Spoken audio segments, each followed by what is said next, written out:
Bonjour et merci de regarder cette nouvelle chronique du vivant. Alors ça y est, on est beaucoup à être content, car oui, c'est le printemps.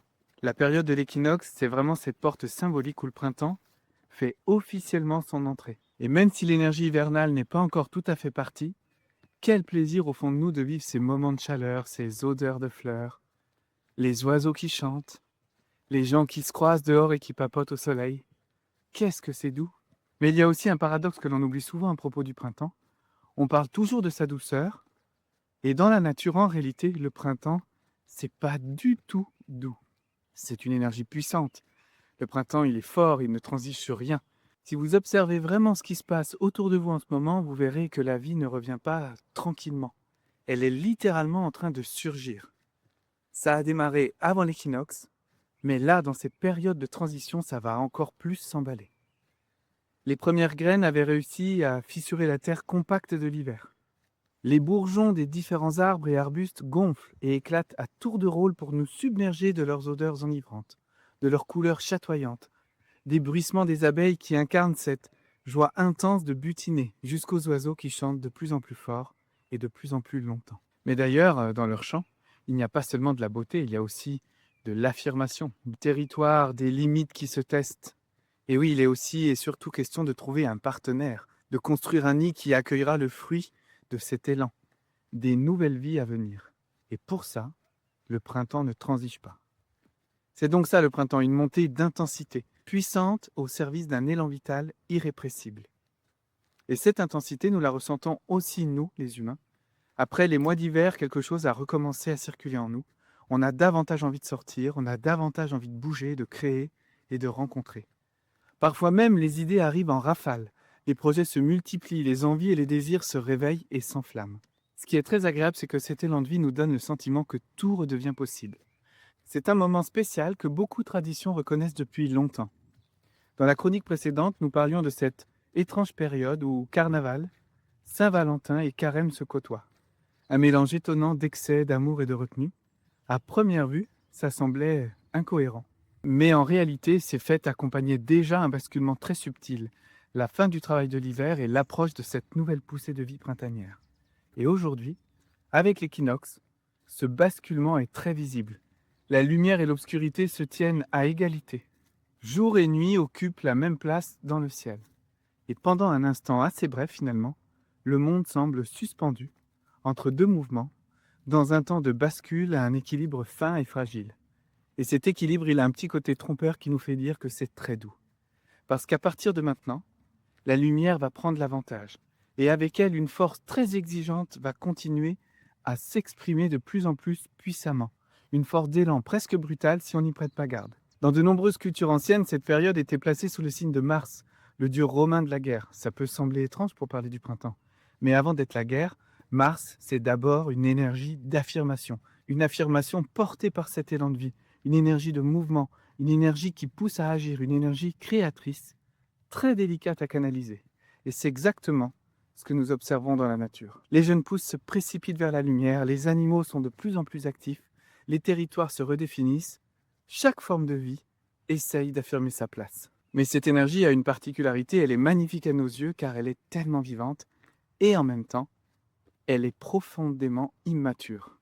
Le printemps, finalement, c'est le temps de l'enfance, de cette énergie spontanée, curieuse et audacieuse.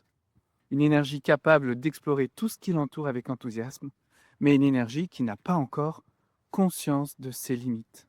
Un enfant peut courir avec joie dans un champ et dans le même mouvement se précipiter vers un endroit dangereux, simplement parce que quelque chose l'attire. Et oui, cet élan de vie qui nous pousse tous, enfants, adultes, aînés, eh bien il ne sait pas encore se contenir lui-même. Et c'est là que le printemps devient un passage intéressant pour nous, car cette même énergie agit sur tous les plans de nos vies. Nous pouvons ressentir une grande vitalité, un bel enthousiasme qui pourront, si on n'y prend pas garde, s'associer à une forme d'agitation.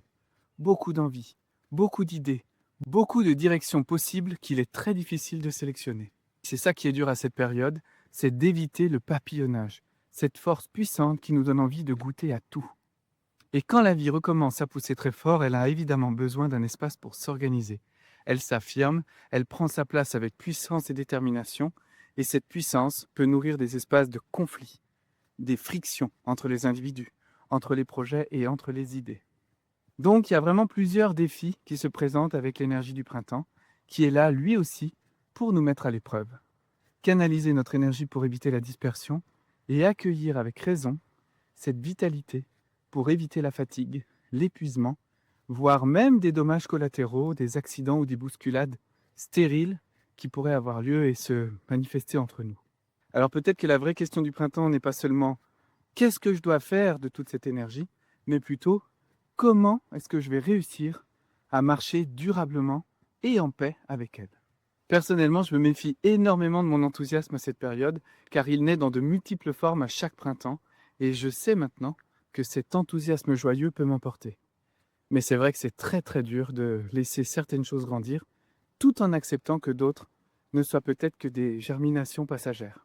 Parce que tous les élans du printemps ne deviendront pas des arbres. Dans la nature, on le sait, on le comprend et on l'accepte. Mais dans nos élans un peu fous et enthousiastes, c'est plus dur de s'en rendre compte et d'arriver à trier, à choisir et d'une certaine manière à accueillir ce grand élan d'amour, cette belle force, mais raisonnablement. Regardez, moi par exemple, ne serait-ce que pour faire cette chronique du vivant, qui s'appuie sur la lettre des Échos du vivant qui parle du même sujet, mais de façon plus approfondie, eh bien j'ai eu beaucoup plus de mal que d'habitude à sélectionner ce que j'allais exprimer dans la chronique et ce que j'allais choisir de ne pas dire pour laisser émerger d'autres points, d'autres profondeurs, qui eux seront exprimés dans la lettre plus complète des Échos du vivant. Un petit mot d'ailleurs sur cette lettre des Échos du vivant qui s'appelle « Quand la vie recommence à pousser, l'équinoxe de printemps ou accueillir l'élan sans se laisser emporter ». Dans cette lettre, j'approfondis comment cette énergie du printemps agit dans la nature, dans nos corps, dans nos projets et dans nos relations. Et on y découvre aussi comment les cultures, les traditions les plus anciennes aux plus éloignées honorent et célèbrent cette énergie du printemps.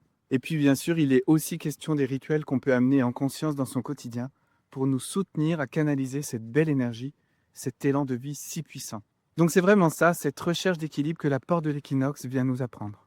Je vous souhaite donc en toute simplicité une belle entrée dans ce passage, que cette poussée de vie puisse vous remettre en mouvement, sans vous emporter, vous précipiter ou même vous envahir, et que vous puissiez bénéficier de cette prodigieuse énergie printanière pour peut-être vous aider à découvrir au milieu de toutes ces nouvelles pousses, celles qui cherchent vraiment à grandir en vous et au-delà de vous.